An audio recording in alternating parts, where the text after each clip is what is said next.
Let's look at modulation in a little bit more detail. Now, throughout many of the videos, you've seen me modulate parameters by right-clicking on them and assigning from here an envelope or an LFO, and the FlexMod system chooses the next available unused one, and we start working with that. Now, modulation routings require two aspects. There's a modulation source and a modulation target. So the source, in the cases I've been using, would be one of the envelopes or LFOs, and the targets are the parameters that are actually being modulated. Now, we can also assign modulation routings without using FlexMod. We can do them manually. Like, for example, let's say I want to assign this timbre slider to a specific envelope that's already used. Like I used envelope 1 for the filter that I set up in the last video. And if I choose envelope, it'll choose the next one, 2. But I can go to all mod sources and here choose manually and override the FlexMod system and choose specifically, let's say, mod envelope 1 if that's what I wanted. So we get a nice overview here of all the available modulation sources. We have access to all 6 LFOs. Alternate will basically use every second keystroke and invert the direction. We have random, which will generate random values. Velocity, which is a performance gesture. Now, we've been using these internal patterns like the cyclical LFO shapes or the mod envelope shapes that we set up in the last video here that repeat and are generated by Trillion. But we can also use performance gestures like velocity, so that the harder we play the note on the keyboard, the more that will affect the modulation target. So we get a nice performance aspect.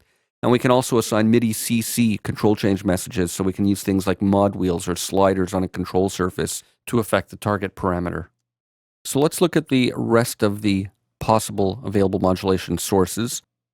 So we have velocity, and we can use key tracking. We saw how that works with the filter, but we can use the pitch or the range on the keyboard to affect the destination or modulation target.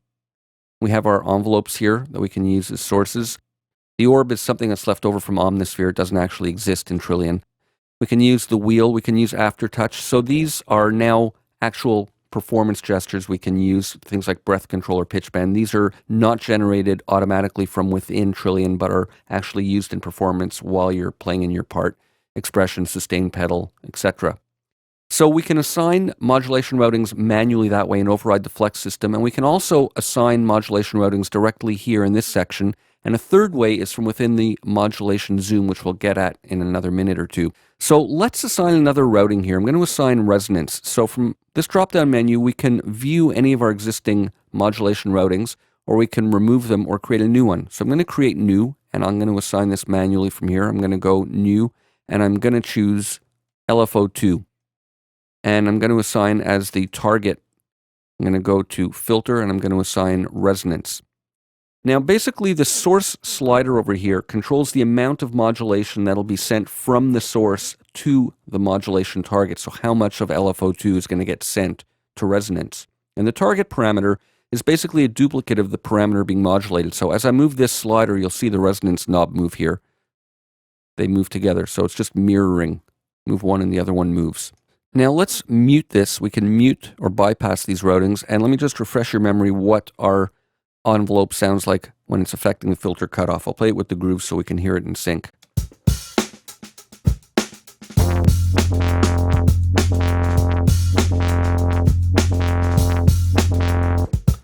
So now we're going to apply some resonance. So I'm going to unmute it. Now, let's look at what we're seeing here. We see a green line here, and this shows the possible range of modulation. And the white dot that you see moving around shows the momentary value of the modulation at any actual moment. Now, because we're using an LFO, this is a cyclical pattern that repeats over and over. We're seeing that pattern repeat, and if I increase the rate here, you'll see it get faster now. And we're going to look at LFOs in more detail separately, but just to show you how it works, we're basically repeating how fast that cycle will go through and repeat, and we see it represented there. So let's play with this and hear how it affects the resonance. A little bit radical. I can use the depth control here to send less from this LFO section into here.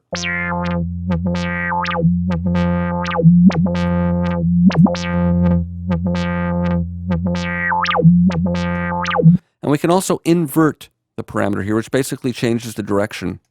So now it's working in the opposite direction. Let me bring this up. You'll see the wider range, and when I hit invert, you'll see it change direction. So we'll hear it in reverse now.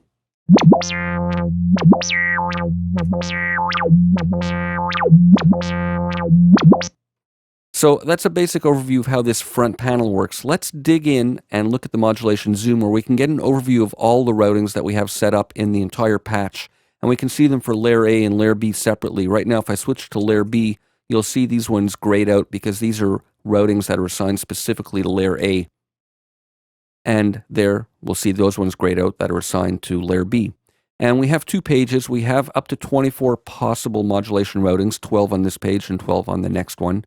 So we can move around that way. Now, these controls basically mirror what we have on the front with the addition of the smoothing control. So we have the depth that controls the amount of the source that's going to feed into the target. We have the target here, and we have this value that represents or mirrors the actual destination parameter. So all this is the same. Now we have smoothing as well, and what that'll do over here is smoothing takes the incoming modulation source and it slows the sharper points down, smoothing them out. So let's try this on our resonance. Since we have some wild jumping around with some wild peaks, let's see if we can smooth it a bit.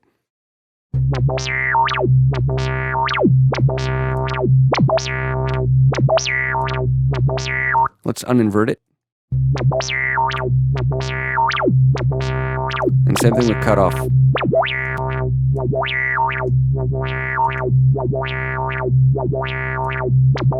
You hear it a little more clearly on the cutoff. When this is fully down, we hear the peaks in the filter envelope a little more dramatically.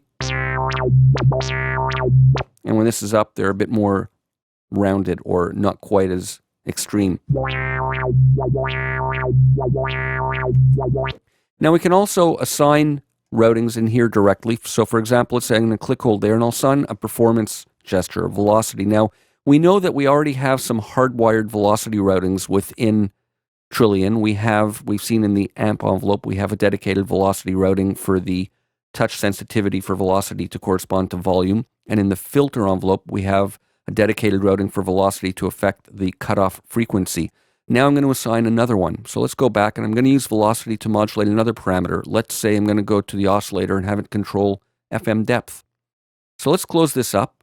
And now let's go to FM. Let's turn it on to start with. I'm going to offset that a little bit so we can hear a bit of growl. And I'm going to put the depth really low. And you'll see that this is glowing a different color, indicating that there is a modulation routing assigned to it. And we can see it here now as well. So let me bring this down really low. And what I want basically is that the harder I hit the note, the more I hear a bit of this growl kicking in.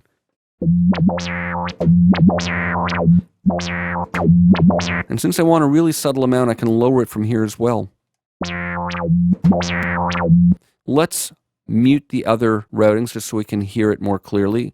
There's the resonance muted, and now the cutoff is going to be muted. Let's go back, and we'll hear it more clearly now. I'll put this up.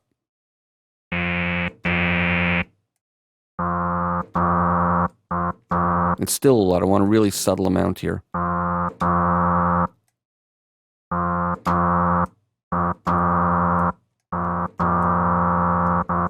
And you'll see that the range is very narrow, because that's what I want.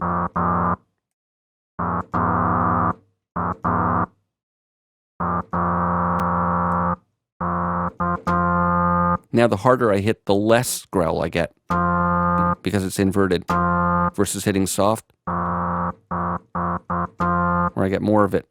So we looked at using these internal patterns here, like LFOs and envelopes, to modulate targets. And we've looked now at using velocity to modulate targets. And we can also use CC assignments. So for example, let's say I want to modulate this frequency. I'm going to right-click here, and I'm going to go MIDI CC Learn, and I'm going to move my mod wheel. So now my mod wheel is assigned, and if I click on that, or right-click rather, and go Show Learns, we'll see that CC1 is assigned, and I can move my mod wheel now.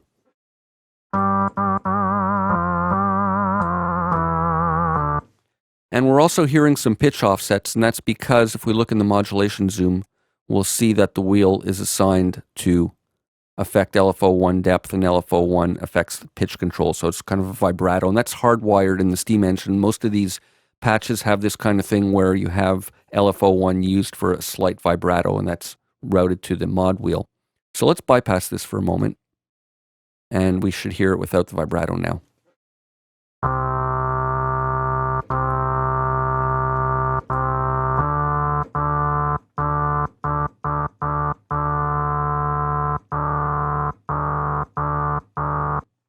So that's a performance gesture, a way of using a live performance controller to modulate a parameter. Now I'm going to right-click here and go Unlearn. And now if I go Show Learns, it'll be grayed out because I've just removed that routing. Now the third way to animate parameters is to use host automation. And again, we can right-click under there and go Enable Host Automation. We'll look at doing that in another video, but that's a third way of animating parameters over time. One last couple of words about modulation. When we're modulating parameters in the effects section here, the effects that are specific to layer A or layer B are modulatable as normal. Let's say I put a plug in there, and let's say I want to right-click there. I can use any of my available modulation sources, or CC, or host automation. But for the patch common parameters, we cannot use the regular modulation sources. We can only use MIDI CC messages or host automation. Just a little note to be aware of. So that's it. Stay tuned. See you for more in the next video.